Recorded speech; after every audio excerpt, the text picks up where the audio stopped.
Mempersatukan faksi yang sudah bertarung bertahun-tahun dan luka, itu nggak gampang. Tapi kita investasi di generasi berikutnya secara serius, bawa itu Pak ke sini. Jadi proaktifnya itu bukan hanya di level politik, tapi di level pendidikan, di level kultural, di sisi mana yang kita bisa reach out. Jelas ke sisi Palestina kita bisa reach out. Tujuannya membantu mempercepat terjadinya persatuan di situ. Tanpa mereka bersatu tidak mungkin. Apa kata kuncinya sebelum negosiasi? Bersatu. Jadi Indonesia proaktif mempersatukan Palestina. Menurut saya peran Indonesia di situ. Apa yang kita kerjakan bersama Palestina? Ini konflik yang usianya bukan setahun 2 tahun, usianya panjang. Investasi dari awal. Anak-anak Palestina dari kelompok Gaza, Fatah dan lain-lain. Apa susahnya bawa mereka ke sini? Lihat mereka kehidupan di sini. Bisa ratus, bisa ribu tinggal di sini. Melihat bagaimana kita bisa bersatu, tenang, teduh. Bawa pengalaman itu mereka pulang. Terus panjang. Tapi kita proaktif. Assalamualaikum warahmatullahi wabarakatuh. Saya Yudi Pramuka, tukang donat dari para YouTuber tercuah di semesta. Alhamdulillah, wassalatu wassalamu ala rasulillah. Saya siaran dari depan rumah ya. Dan dari ini sumur wakaf yang pertama dari sudah ada 34 sumur wakaf dalam program Surban Sumur Wakaf Utsman bin Affan ya. Diberikan gratis kepada para masyarakat yang membutuhkan. Sudah ada 33 sumurnya. Silakan, kita mau bikin program sampai 1 juta sumur ya. Baru alhamdulillah baru 33 proaktif untuk dunia Islam, dunia dakwah. Nah sekarang Anies Baswedan itu punya gagasan baru yang menarik di Close the Door atau Close the Door Insider, satu divisi baru dari Deddy Corbuzier ya. CTD, Close the Door CTD Insider ya. Video pendek yang dicuplik tadi, moga-moga nggak kena hak cipta, klaim hak cipta. Kena klaim hak cipta juga nggak apa-apa, kenapa sih? Yang penting gagasan saya tersebar itu. Yang penting tersebar. Jadi yang baru dari Anies itu anak-anak Gaza ditarik ke Indonesia ya, hidup di dalam lingkungan Indonesia supaya mereka punya ada perasaan bersatu antara anak-anak Gaza dari kelompok Fatah dan anak-anak Gaza dari kelompok Hamas.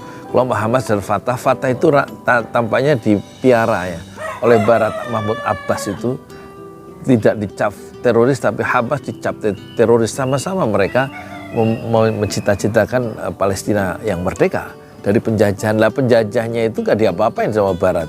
Si Israel itu sudah 75 tahun dia menjajah Palestina dari tahun 48. Satu-satunya di era modern ini masih ada penjajahan, yaitu Palestina itu dijajah sama Israel ya. Wih, masuk kamu gak apa-apa ya? Ya gak apa-apa, sengaja supaya pada masuk. Jadi itu persoalan penjajahan yang tidak disentuh oleh Barat. Tapi mereka diadu, orang Israel, orang Palestina dengan Israel. Dan sekarang Gaza digempur oleh Israel ya. Sementara Gaza, West Bank itu juga Mahmud Abbas ya, dari kelompok Fatahnya PLO dari Yasser Arafat almarhum, itu gak diapa-apain. Jadi ini peran Indonesia bagaimana? Kata Anies Baswedan ya. Ini saya coba, peran politik kita harus proaktif ya.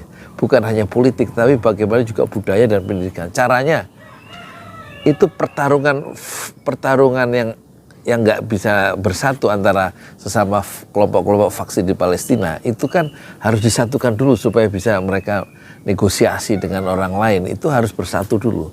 Syaratnya itu harus bersatu. Nah, mempersatukan itu, yang lebih maju untuk investasi masa depan adalah membawa entah ratusan, entah ribuan anak-anak Palestina dari Gaza atau dari West Bank. Anies tidak menyebut West Bank, tapi dari Gaza dan juga tentu dari West Bank, dari kelompok Fatah dan kelompok Hamas, untuk tinggal di Indonesia supaya mereka merasakan bahwa kita bisa teduh hidup bersatu dan nyaman, dan nanti mereka punya mindset baru, kira-kira begitu ya menurut Anies.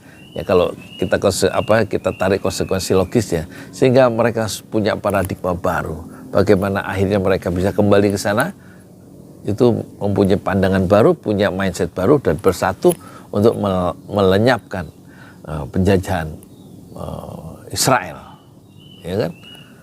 Mungkin begitu ya maksudnya Anies Baswedan. Tapi poinnya poinnya bukan hanya itu. Kita melihat Anies Baswedan punya paradigma baru kalau dia jadi presiden ya, yaitu bagaimana Indonesia mulai aktif kembali dalam forum-forum internasional sebagaimana dulu dicontohkan oleh Bung Karno. Selama 9 tahun kita itu tidak pernah atau semacam absen ya dalam forum-forum internasional, mungkin karena keterbatasan intelektual dan keterbatasan bahasa dari presiden kita yaitu Pak Jokowi. Kita terus terang aja bagaimana dia melakukan duel-duel internasional, kalau waktu diwawancarai dengan media barat dia begitu gugup dan begitu gagap ya. Sementara Anies tampaknya ada modal untuk berjuang di level internasional, membawa kembali Indonesia ke forum internasional dan aktif di sana. Karena Indonesia bukan hanya warga Indonesia, bukan warga negara regional, tapi juga Indonesia adalah bagian dari warga negara dunia. Dan kita harus aktif. Indonesia sudah mencontohkan presiden pertama bagaimana kemudian spirit Bandung dalam konferensi Asia Afrika itu menginspirasi dunia, sehingga negara-negara Asia dan negara-negara Afrika itu bisa merdeka bebas dari penjajahan.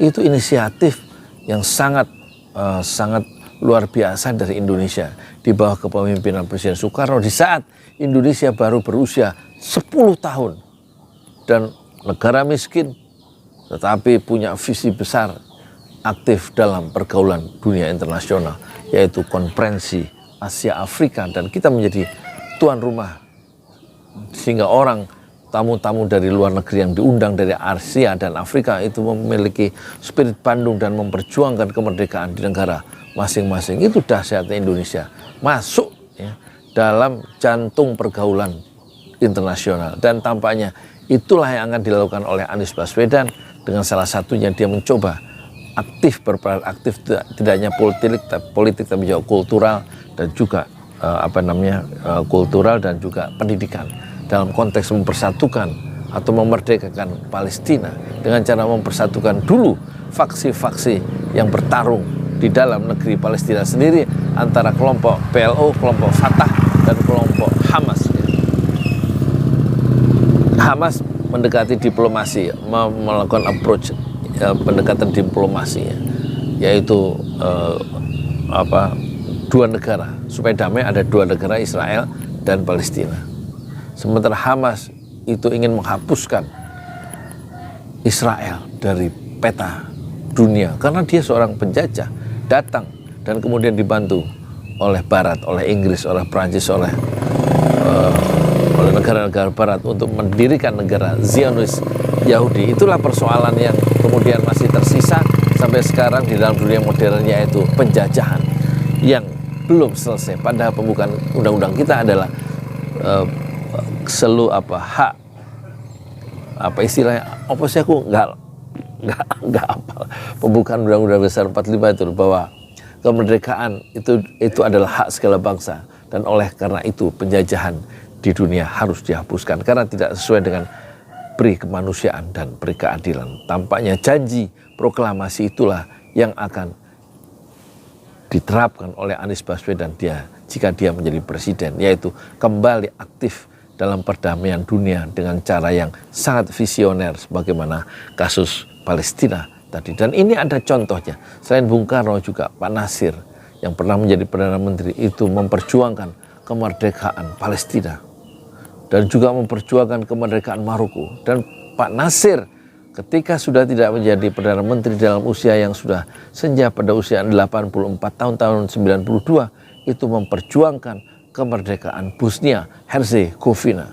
Jadi tetap seorang negarawan bernama Pak Nasir yang juga adalah penggagas mosi integral Nasir tahun 50 bulan April sehingga dia menjadi Perdana Menteri NKRI yang pertama, itu sampai usia senjanya memperjuangkan kemerdekaan atau ikut proaktif dalam perdamaian dunia. Itulah ciri satu pimpinan yang diwariskan oleh Pak Nasir dan juga diwariskan oleh Bung Karno, yang tampaknya di atas pundak Pak Nasir dan di atas pundak Bung Karno itulah Anies Baswedan berdiri. Saya Yudi Pramuko, tukang donat dari para YouTuber, tertuah di semesta fasbir sobron jamilah. Bersabarlah dengan kesabaran yang indah. Tapi jangan ada dinasti politik kalau pengen negara Indonesia maju. Demokrasi harus tiba pada kesimpulan bahwa dinasti politik yang dibikin oleh Jokowi haruslah out dari bumi Indonesia yang modern.